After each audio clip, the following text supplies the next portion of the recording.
Quorum being present, the committee will be in order. The committee is meeting today for consideration of H.R. 7404, the Subterranean Border Defense Act, H.R. 7433, the Law Enforcement Support and Transnational Repression Hotline Act, H.R. 7443, the Combating Transnational Repression Act of 2024, H.R. 7439, the Strengthening State and Local Efforts to Combat Transnational Repression Act, H.R. 7832, the Emerging Innovative Border Technologies Act, and H.R. 5302, the Michael O. Maceda Memorial Act. Without objection, the chair is authorized to declare the committee in recess at any point. Pursuant to Committee Rule 7 Charlie, any request for recorded votes may be postponed. I now recognize myself for an opening statement. Before we get started considering the bills noticed for today, the chair would like to begin by making a point on next week's hearing. As you all know, it has been the chair's practice this Congress to do his best to let everyone finish their thoughts when recognized, even after their 5 minutes expire. However, the chair would like to give everyone a heads up for that next week's budget hearing with Secretary Mayorkas. The secretary has a hard stop at 1 p.m., and so the chair will be very strict on the 5-minute limit. We only have 3 hours, so the only way for everyone to get to ask their questions is if we stay on track. Now on to the business of today. I want to thank the ranking member for his cooperation in preparing for this bipartisan markup. I know we as a committee have had spirited disagreements recently on some issues, but these 6 bills being considered today reflect our shared bipartisan commitment to bettering the homeland. I'd like to speak for just a moment on the bills offered by my Republican colleagues. H.R. 7404, the Subterranean Border Defense Act, requires DHS to provide information to Congress on the cross-border tunnel operations. Cross-border tunnel operations pose a significant threat amidst the increasing number of human smugglers, traffickers, and illicit contraband entering the country.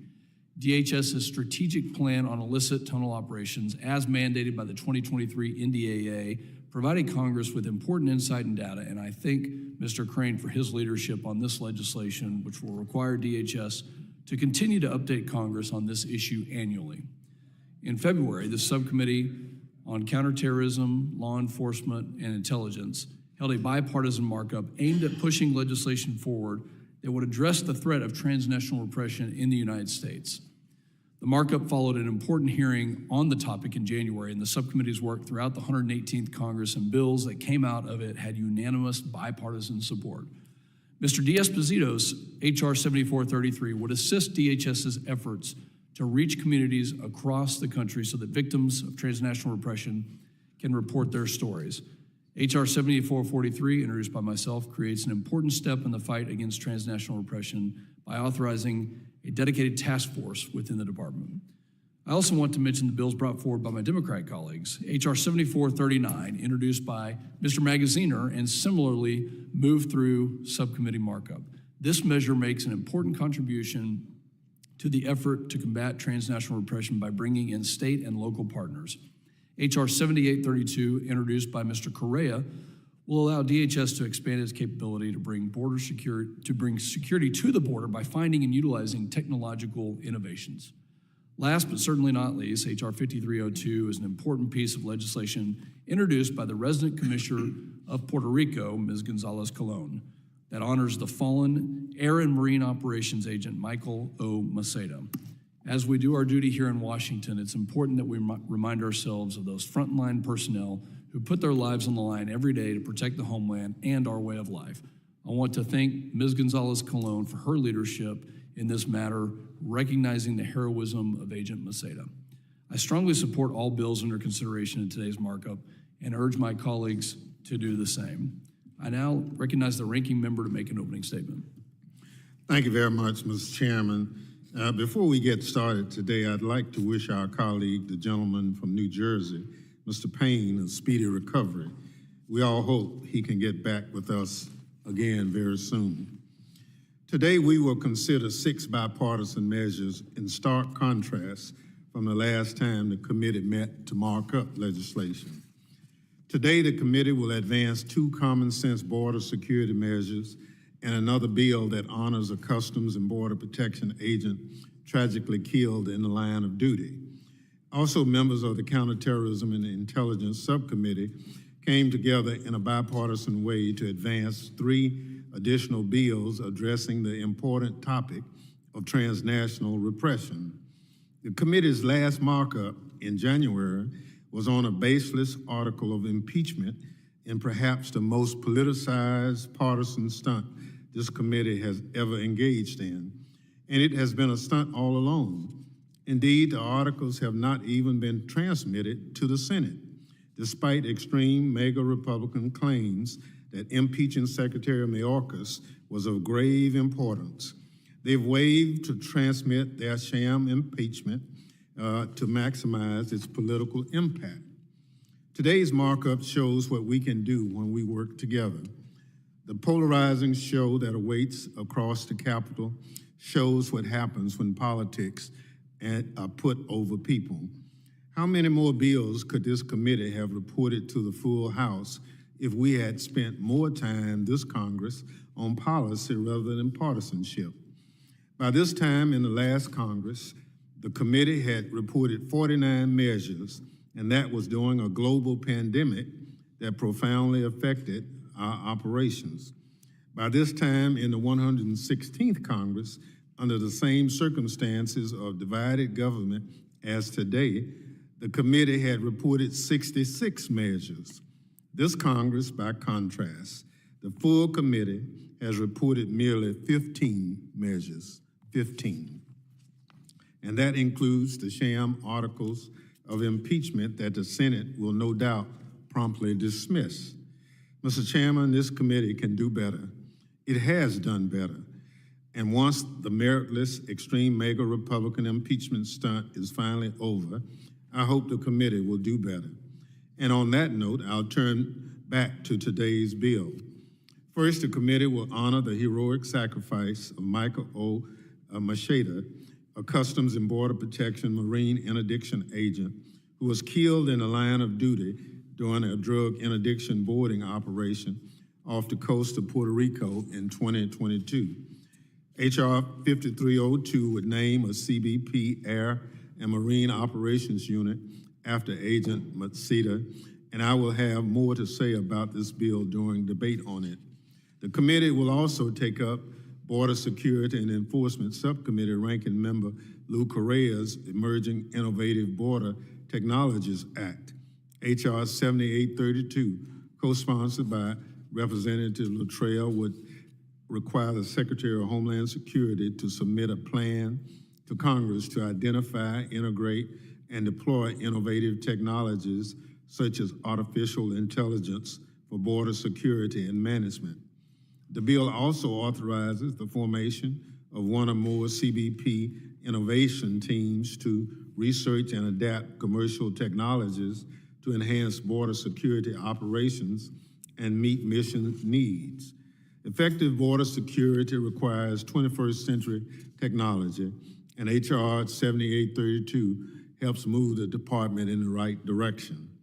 H.R. 7439, introduced by Representative Maceda, the ranking member of the Counterterrorism and Intelligence Subcommittee, requires the Secretary of Homeland Security to establish a transnational repression threat training program for state, local, tribal, and territorial law enforcement. The Strengthening State and Local Efforts to Counter Transnational Repression Act would aid state and local law enforcement efforts to identify and counter the threat of transnational repression in their communities. Congressman Maceda's subcommittee heard testimony from targets of transnational repression earlier this year, and his legislation, along with two other measures offered by Representative Pfluger and D'Esposito, directly responds to the threat of foreign adversaries attempting to threaten the rights of those on American soil. Representative Pfluger's bill would establish a transnational repression task force within DHS to analyze and monitor transnational repression threats in the U.S. and review information for state, local, tribal, and territorial partners, as well as the national network of fusion centers to inform the task force's own threat assessment. Those assessments will be sent to Congress. Representative D'Esposito's bill would require the Homeland Security Secretary to direct the Office of Partnership and Engagement to conduct a public service announcement campaign, educating the public on the issues of transnational repression and offers resources to targets of it. And finally, the committee will also take up H.R. 7404, Representative Crane's Subterranean Border Defense Act, which requires CBP to release annual reports on efforts to counter illicit cross-border tunnels. This measure amends a law advanced by Representative Pfluger last Congress. I encourage all members to join me in supporting these common sense bipartisan measures. With that, Mr. Chairman, I yield back. I thank the ranking member for his remarks, and I'm also looking forward to a strong bipartisan markup here. Other members of the committee are reminded that opening statements may be submitted for the record. Pursuant to notice, I now call up H.R. 7404, the Subterranean Border Defense Act. The bill was circulated in advance and printed copies are available. The clerk shall designate the bill. H.R. 7404, to require annual reports on counter illicit cross-border tunnel. Without objection, the first reading of the bill is dispensed with and is considered read and open to amendment at any point. The gentleman from Arizona, Mr. Crane, is recognized for 5 minutes to speak on his measure. Thank you, Mr. Chairman, for having this markup today and considering my bill. I also want to thank Border Security Chairman Higgins and Ranking Member Carrera for their support and bipartisanship.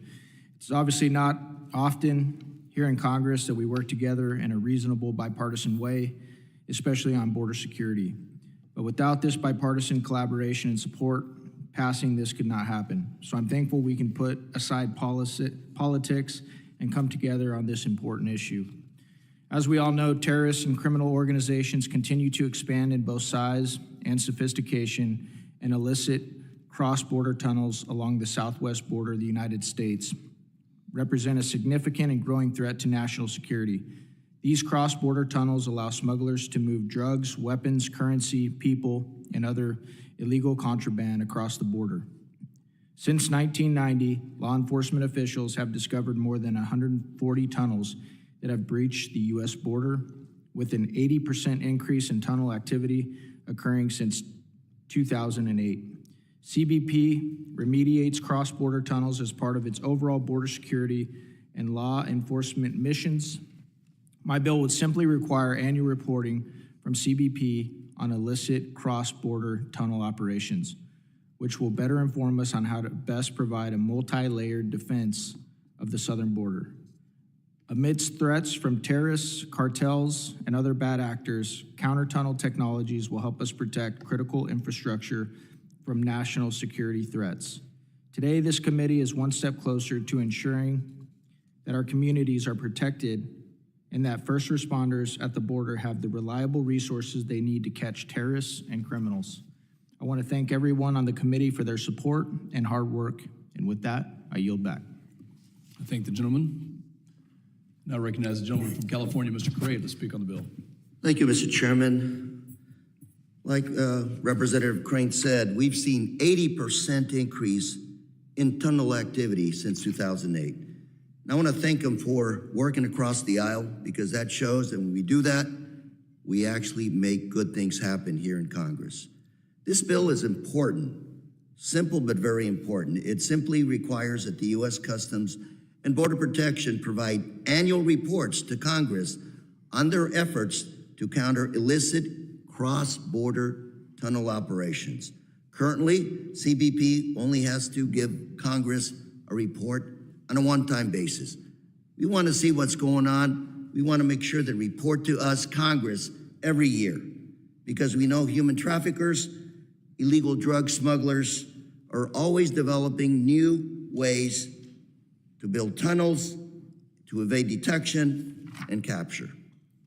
I'm happy to lead this effort with Congressman Crane. Look forward to more work, and I ask everybody to support this measure. Mr. Chairman, I yield. I thank the gentleman. Does anyone wish to speak on the bill? I now recognize myself to speak in favor of this bill and to strike the last word. I'm glad to see Mr. Crane's legislation being marked up by the full committee. This legislation, which would require DHS to provide annual reports on counter-illicit cross-border tunnel operations, builds on critical developments that we worked on in the fiscal year 23 NDAA. Provisions that I worked on in that time required much-needed oversight of CBP's response efforts to illicit underground tunnels beneath the U.S.-Mexico border. And smugglers have become sophisticated with their operations, utilizing over 230 underground tunnels to traffic illegal migrants, illicit drugs, and more. Oftentimes, the efforts to halt smuggling and trafficking conducted through these subterranean tunnels do not receive the level of attention that they actually merit. I'm proud that we were able to take the steps towards addressing the issue last year, and very, very thankful for Representative Crane's prioritization of this important issue. Following Hamas's horrific attack on Israel on October 7th, in which they utilized rudimentary and other advanced tunnels, it's imperative that the United States remove illicit tunnels to secure the homeland.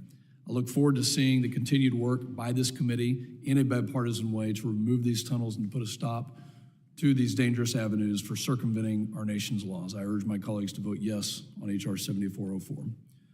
Are there others wishing to speak on the bill? Mr. Chairman, I do seek recognition on H.R. 7404. The gentlelady from Illinois, Ms. Ramirez, is recognized. Thank you, Chairman. While I do not oppose Congressman Crane's bill, it does underscore the desperate length that families will take to seek refuge in our country. By the time that displaced people get to our border, they've persisted through unimaginable violence, illness, trauma, and extortion throughout their journey. Many have tried to set down roots once, twice, and even 3 times in new countries before choosing to risk their lives through the Darien, through deserts and underground tunnels and rivers just to make it to our southern border.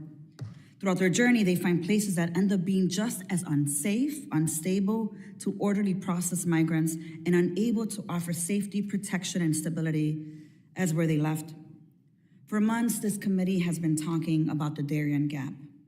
Well, I just came back from Panama to better understand the humanitarian crisis unfolding as record numbers of displaced people from across the world risk dangerous travel through the Darien. I saw firsthand how intrinsically connected this committee's work is to the growing crisis of mass global displacement. From how we failed to collectively and successfully address the transit of dangerous drugs and firearms, making our communities less safe, to how this nation has wrongfully bet on more than 30 years of failed border enforcement policies that have been proven harmful to those seeking opportunity, protection, and refuge. The lack of policy solutions has effects on the region. I heard a mother talk with desperation about the sexual violence and trauma that her 12-year-old daughter endured while in the jungle. I saw a 3-year-old little girl, Haitian little girl, walking with a water jug, a gallon water jug, through the jungle instead of playing with her toys and neighbors. With nowhere else to go but north, through dangerous and extreme migration routes like underground passageways, these are the migrants that will soon come to places like Chicago, New York, and cities around our country. So the pain, the harm, the trauma, and the desperation I saw will also affect our national security by further straining our border processing capabilities and the limited resources the federal government has provided for cities to care for migrants.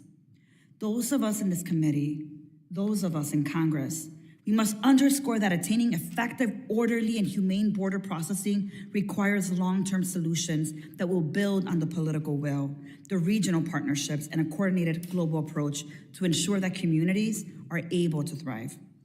There's no amount of money, no technologies and personnel sent to the border that can match the raw desperation of those trying to survive and seek a better life. While reporting requirements help us gain awareness, it is not a substitute for policy change. And we can, however, find ways to support our neighbors' efforts to strengthen their capacity to humanely process people entering their country like Panama, build their protection infrastructure, address trauma, and prevent further trauma, and offer opportunities for people to rebuild their lives. The United States has pledged to care for those fleeing violence and to never send them back to harm's way. What I saw at the Darien, I will never be able to unsee. What I heard from people, I will never be able to unhear. As we focus in this committee on how we improve the way we conduct border security, we have to use our data and reporting structures to inform work with our regional and global partners to cultivate stable democracies, safer communities, not just here, but throughout the Western Hemisphere, and powerful civil societies. With that, Chairman, I yield back. The general yields. Are there others wishing to speak on the bill? Are there any amendments to the bill? Hearing none, the question is on reporting the bill, H.R. 7404, to the House with a favorable recommendation. All in favor say aye. Aye. All opposed, no. In the opinion of the chair, the ayes have it, and the motion is agreed to. Without objection, the motion to reconsider is laid on the table. Pursuant to notice, I now call up H.R. 7433, the Law Enforcement Support and Transnational Repression Hotline Act. The bill was circulated in advance and printed copies are available. The clerk shall designate the bill. H.R. 7433, to amend the Homeland Security Act of 2002 to establish a transnational repression Without objection, hotline. the first reading of the bill is dispensed with and it is considered read and open to amendment at any point. I now recognize the gentleman from New York, Mr. D'Esposito, for the purpose of offering an amendment in the nature of a substitute. The clerk will report the amendment in the nature of a substitute. An amendment in the nature of a substitute to H.R. 7433. Without objection, the reading is dispensed with, and the amendment in the nature of a substitute shall be considered base text for purpose of further amendment. The gentleman from New York is recognized for 5 minutes on his amendment. Well, thank you, Mr. Chairman and Ranking Member, for leading this committee markup and for consideration of my bill, H.R. 7433, the Law Enforcement Support and Transnational Repression Act. As the chairman previously highlighted, we have seen multiple instances in the last few years where nations and their bad actors, like the Chinese Communist Party and Iran, and nations who are supposed to be our allies, like Turkey and India, conduct acts of transnational repression within our borders that are designed to target Americans and suppress our freedom of speech. Our nation cannot allow any government to violate our sovereignty and challenge the rule of law. I'm proud to represent the diverse community that makes up New York's 4th Congressional District. As a former NYPD detective and councilman in America's largest town, I know that the melting pot that is Long Island contributes greatly to the culture and welfare of New York. They should be able to live free of fear from persecution of foreign bad actors. I am proud to introduce H.R. 7433, the Law Enforcement Support and Transnational Repression Act. This legislation would instruct DHS to create a PSA campaign that is designed to educate communities on the threats posed by transnational repression. In addition, this bill requires the Department of Homeland Security to post the FBI's transnational hotline in their public service campaigns so that victims can step out of the shadows and report instances of transnational repression. This legislation, along with the bills offered by Chairman Pfluger, Ranking Member Magaziner, are critical first steps in providing our communities with valuable tools to safeguard the American public and counter transnational repression. With that, Mr. Chairman, I thank you and yield back. Does anyone else seek recognition to speak on the bill? Are there any other amendments to the amendment in the nature of a substitute? Hearing none, the question now is on agreeing to the amendment in the nature of a substitute offered by Mr. D'Esposito. All those in favor say aye. Aye. All opposed, no. In the opinion of the chair, the ayes have it, and the amendment in the nature of a substitute is agreed to. The question now occurs on reporting the bill, H.R. 7433, as amended to the House with a favorable recommendation. All in favor, aye. Aye. All opposed, no. In the opinion of the chair, the ayes have it, and the motion is agreed to. Without objection, the motion to reconsider is laid on the table. Pursuant to notice, I now call up H.R. 7443, the Combating Transnational Repression Act of 2024. The bill was circulated in advance and printed copies are available. The clerk shall designate the bill. H.R. 7443, to authorize a dedicated transnational repression office within the Without Department objection, the first reading of the bill is dispensed with and it is now considered read and open to amendment at any point. I now recognize myself for the purpose of offering an amendment in the nature of a substitute. The clerk will report the amendment in the nature of a substitute. An amendment in the nature of a substitute to H.R. 7443 offered by Mr. Pfluger. Without objection, the reading is dispensed with, and the amendment in the nature of a substitute shall be considered base text for purpose of further amendment. I recognize myself for 5 minutes on this amendment. In the 118th Congress, the Committee on Homeland Security has held multiple hearings to examine the threat of transnational repression in the United States, which has grown significantly in the last few years. The committee has heard testimony from victims of transnational repression, including but not limited to Mr. Masih Alinejad, Inez Cantor Freedom, and Dr. Bob Fu, all of whom have been egregiously targeted on U.S. soil for criticizing authoritarian regimes. Transnational repression is the act of a foreign government or an individual acting on behalf of that foreign government, targeting an individual or a community in another country and using violence, assassinations, the threat of violence, digital threats, family intimidation, smear campaigns, or the manipulation of legal processes to harass and intimidate individuals that are critical of the nation acting as the aggressor.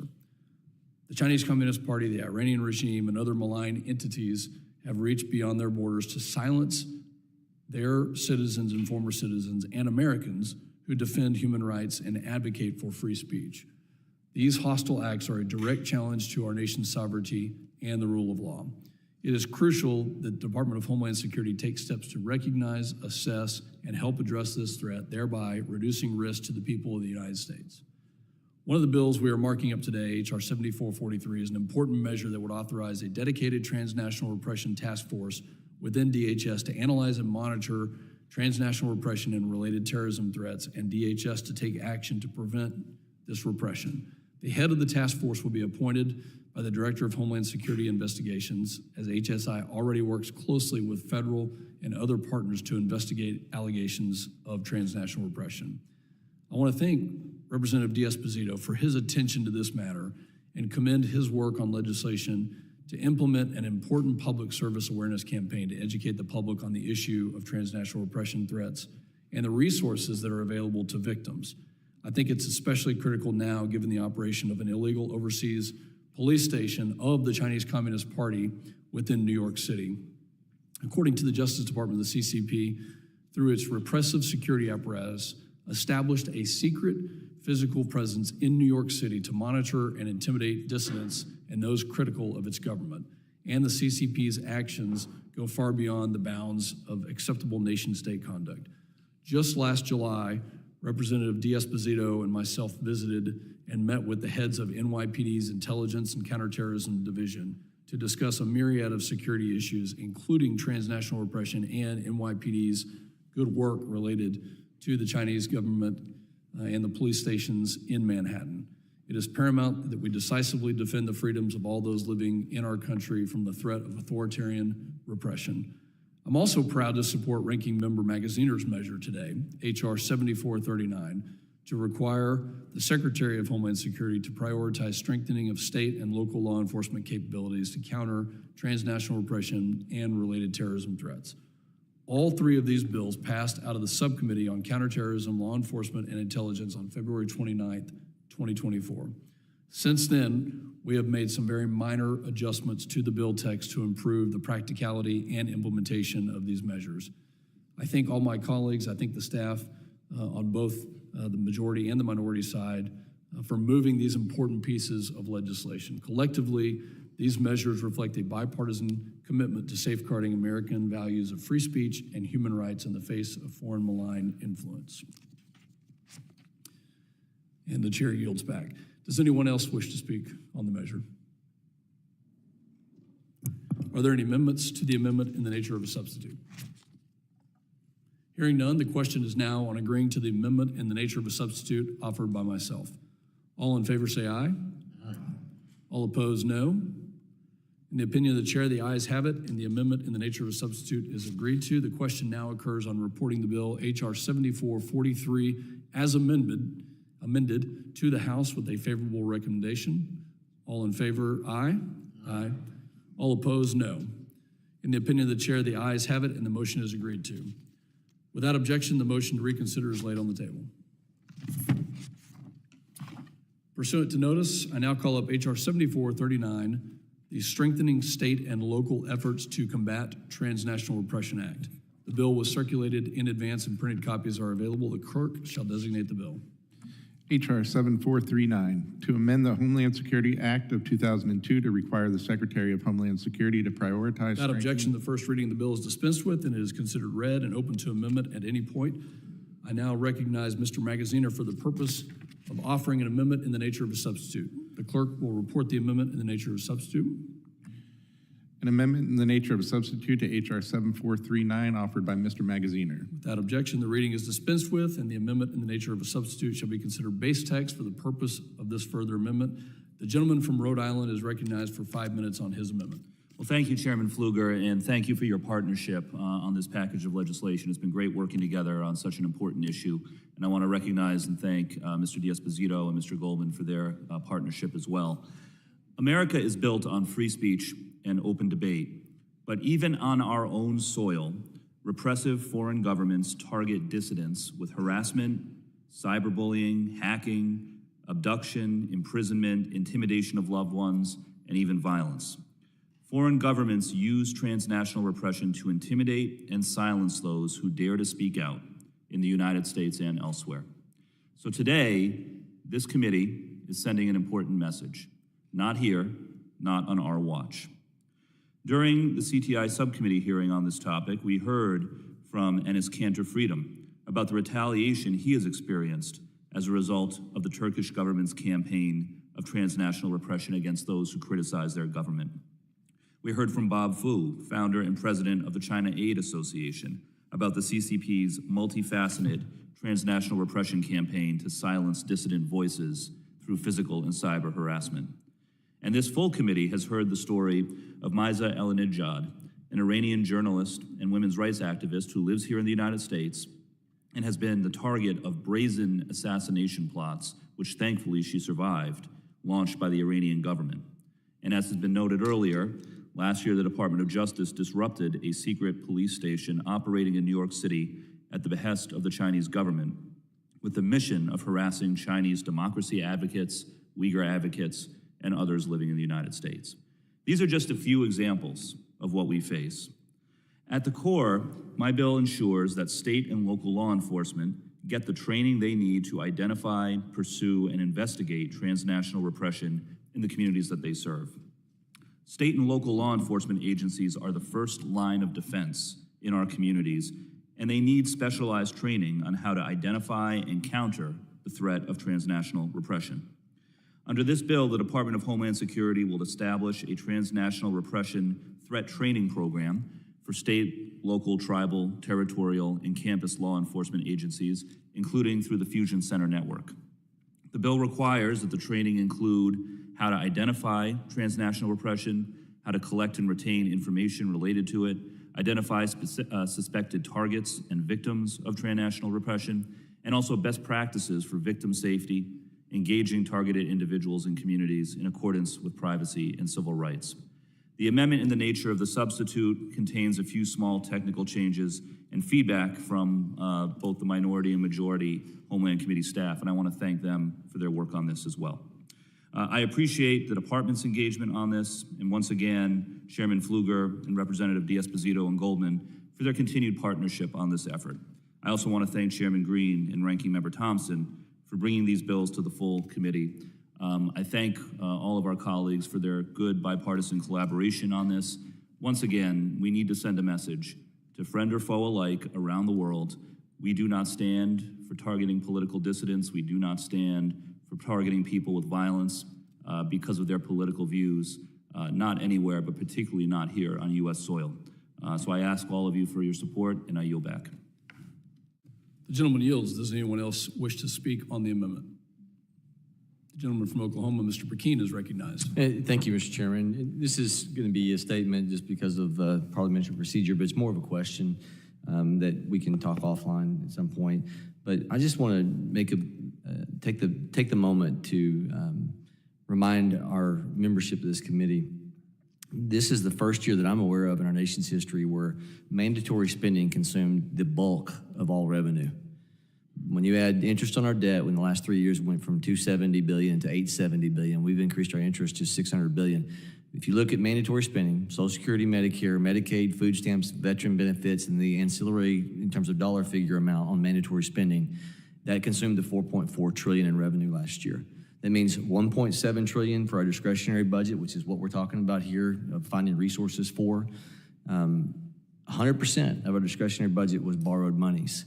I just would be violating my conscience if I didn't make the point for all of this that we don't have a CBO score for that will come to some expense. I think it is so important that we understand the dire situation of our financial picture in this nation, and we have to start asking the questions. These are good things, yes, but how do we pay for it? And so I pose that question. We can talk offline, and I would encourage the committee staff to really be answering that question before the bill comes to the floor. Thank you, and I yield. The gentleman yields. Does anyone else wish to speak on the amendment? I'm sorry. Does anyone else wish to speak on the amendment? Gentleman from California, Mr. Swalwell, is recognized.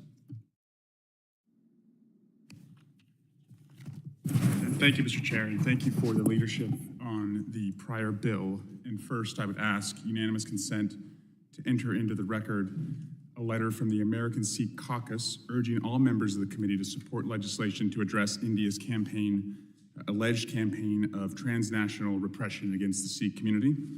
Without objection, so ordered. And I thank the chairman and the ranking member for bringing these three important bills to address threats of transnational repression to the committee for markup. I'd also like to note that in the audience are constituents of mine who have been victims of transnational regression, and I have worked with over the years, and who asked me to enter into the record the committee letter.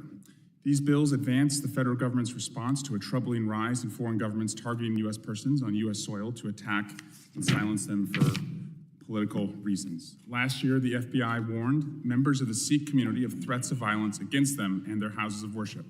One of them, as I mentioned, is Pritpal Singh, a constituent of mine. And while I'm glad the FBI took steps against these individuals, I believe we must do more to prevent these kinds of transnational repression campaigns in the first place. I'm glad that this issue has been addressed in a bipartisan fashion, and I look forward and urge swift passage not only in this committee, but for them to be brought to the floor immediately, and I yield back. The gentleman yields. Does anyone else wish to speak on the amendment? Are there any amendments to the amendment in the nature of a substitute? Hearing none, the question is now on agreeing to the amendment in the nature of a substitute offered by Mr. Magaziner. All those in favor say aye. Aye. All opposed say no. In the opinion of the chair, the ayes have it, and the amendment in the nature of a substitute is agreed upon. The question now occurs on reporting the bill, H.R. 7439, as amended to the House with a favorable recommendation. All those in favor say aye. Aye. All opposed, no. In the opinion of the chair, the ayes have it, and the motion is agreed to. Without objection, the motion to reconsider is laid on the table. Pursuant to notice, I now call up H.R. 7832, the Emerging Innovative Border Technologies Act. The bill was circulated in advance and printed copies are available. The clerk shall designate the bill. H.R. 7832, to require the Secretary of Homeland Security to develop a plan to identify, Without objection, the first reading of the bill is dispensed with, and it is considered read and open to amendment at any point. The gentleman from California, Mr. Correa, is now recognized for 5 minutes on his measure. Thank you, Mr. Chairman. And first of all, let me start by thanking Congressman Luttrell and his staff for his good work on this measure. Come up with a good product, sir. Thank you very much. As artificial intelligence and other new technologies enter our mainstream, it's important the Department of Homeland Security integrate these tools into its operations as quickly as possible. And that's why Mr. Luttrell and myself are sponsoring this measure. The bill simply says or codifies CBP's innovation team that works with the private sector and venture capitalists to develop new and incorporate technologies into border operations as soon as possible, much more quickly than going through the usual government procurement process. As of all of us, and I have said here before, border security means keeping drug smugglers and human traffickers away from our communities. It also means giving our border personnel the best tools that they have to rescue migrants who find themselves in remote and deadly conditions. Innovative technologies will give us yet another tool in our toolbox to detect and interdict smugglers, seize fentanyl at our ports of entry, and identify victims of human trafficking, all while making sure that legal, lawful trade continues to prosper at our borders. This bill also requires the Secretary to submit a plan to Congress to identify and integrate and deploy innovative technologies like machine learning for border security and border management. And that's why I'm glad the department has already taken steps to incorporate artificial intelligence as part of their systems. This bill will ensure that Customs and Border Protection continue to drive innovation as part of our national security. I urge my colleagues to support this measure. Mr. Chairman, I yield back. The gentleman yields. Does anyone else wish to speak on the bill? Are there any amendments to the bill? Hearing none, the question is on reporting the bill, H.R. 7832, to the House with a gentleman from Texas, Mr. Michel, is recognized. Thank you, Mr. Chairman, and Ranking Member Thompson for bringing up this important legislation. I also would like to thank Mr. Correa. It's been an absolute privilege to work alongside you, sir, as someone who can appreciate the effects of border and border security and immigration. You absolutely understand it. So I'm also proud to introduce this bipartisan legislation with you, sir. Now more than ever, it is imperative for the United States to deploy the latest and most advanced technologies available to our borders to disrupt cartel and foreign adversaries' operations. Our cities and schools have seen an uptick in fentanyl and crime, and to make matters worse, our Border Patrol agents, their morale is at an all-time low. As the border crisis continues, we must ensure we are working collectively at the federal level to implement sound solutions that aim to combat and neutralize threats at our borders. We must continue to push for more effective measures to safeguard our country and enforce our laws. Thank you again, Chairman and Ranking Member Thompson, for bringing this bill up. And Mr. Correa, sir, thank you very much for everything on this. Thank I you. yield back, sir. The gentleman yields. Does anyone else wish to speak on the bill? Are there any amendments to the bill? Hearing none, the question is on reporting the bill, H.R. 7832, to the House with a favorable recommendation. All those in favor, say aye. Aye. All opposed, say no.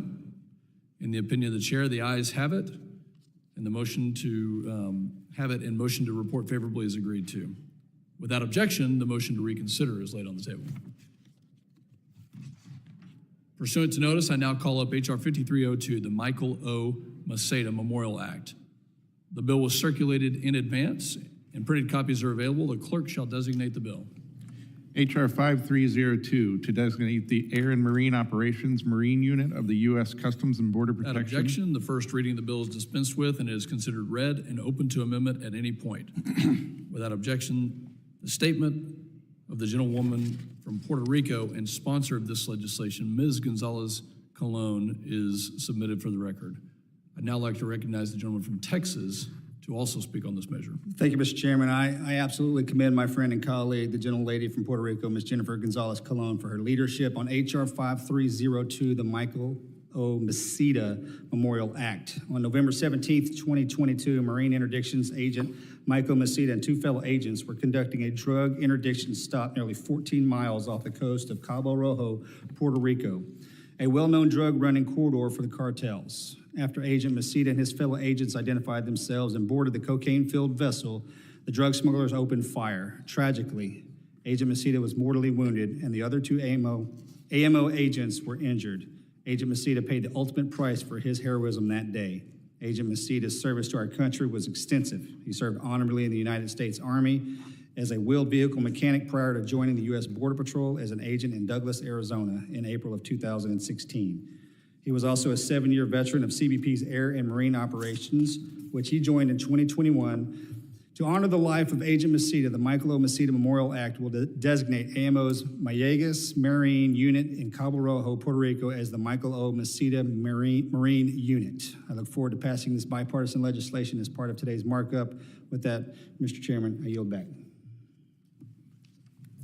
The gentleman yields. Does anyone else seek recognition? Recognize the ranking member for 5 minutes. Thank you very much, Mr. Chairman. Mr. Chairman, in the nearly 20 years I've served in the leadership of this committee, Not a day has gone by where I have not been reminded of the sacrifices and heroic efforts of the men and women who protect this country from threats. Marine Interdiction Agent Michael Maceda was one such example of heroism and sacrifice. On November 17, 2022, after stopping a suspected narcotic smuggling vessel, Agent Maceda was shot and killed during a boarding operations 12 miles off the coast of Puerto Rico. The smuggler was also wounded two of the agent Maceda's CBP colleagues. These agents were protecting the American people from smugglers and deadly drugs. DHS found nearly 3,000 pounds of cocaine aboard the vessel and another boat spotted by the agents and stopped nearby. Agent Maceda dedicated his life to public service. As already been said, before joining CBP's Air and Marine operation, he served in the U.S. Army and the U.S. Border Patrol. This bill will rename the CBP Air and Marine Operations Unit in Puerto Rico after Agent Maceda. This measure is one small way Congress can show its appreciation for the fellow agents and our mission support personnel who make immense sacrifices to counter a deadly transnational criminal network. Mr. Chairman, I also thank Resident Commissioner Gonzalez Colon for introducing this bill and ask my colleagues to join me in supporting this important legislation. And I yield back. Ranking member yields back. Does anyone else seek recognition? Mr. Chairman. The gentleman from California, Mr. Correa, is recognized. Thank you, Mr. Chairman. I also want to thank Ms. Gonzalez Colon for this important measure. Puerto Rico, the forgotten southern border. Last month, I visited Puerto Rico to see firsthand the challenges that our agents face in that area. We've all heard it: drug smuggling, tariffs, commerce, arms trafficking. Puerto Rico's far away. And those DHS agents and the Coast Guard got to do it all by themselves. Our Department of Homeland Security, some of the bravest men and women I have ever met. They put their lives on the line to protect our communities from drug traffickers, human smugglers, and yes, rescue many refugees that end up stranded in the open seas. And that's what Agent Maceda did for years. Agent Maceda passed away after being shot during a marine interdiction operation off the Puerto Rican coast, and two other marine interdiction agents were also shot. But because of their sacrifice, the drug traffickers were not successful that day. That day alone, these agents helped stop 3,000 pounds of cocaine from entering the United States. The bill to rename CBP Air and Marine Operations Unit after Agent Maceda is the least we can do for him and to honor his memory. Support this bill. I hope we all vote for it. Mr. Chairman, I yield. The gentleman yields. Does anyone else seek recognition? Chairman. For what purpose does the gentleman from New York seek recognition? I just have 4 letters to enter into the record. One is from Mr. Freedom, who testified in front of this committee. Without objection, so ordered. I have a letter from China Aid signed by Reverend Bob Fu, who also testified in front of this committee. Is the gentleman seeking unanimous consent? Yes. Without objection, so ordered. And I have 2 others, one from the American Sea Caucus Committee and the National Council on Civil Advocacy. Without objection, so ordered. Are there any other members seeking recognition? Are there any amendments to the bill?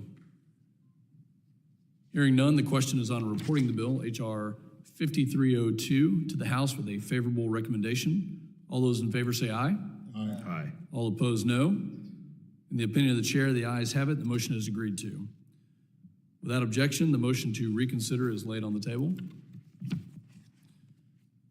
Without objection, staff is authorized to make any required technical or conforming changes to reflect the actions of the committee. Without objection, the measures amended during today's markup will be reported to the House in the form of one amendment in the nature of a substitute for each bill. This concludes the consideration of the bills noticed by the committee for today. Mr. Chairman. Ranking member is recognized.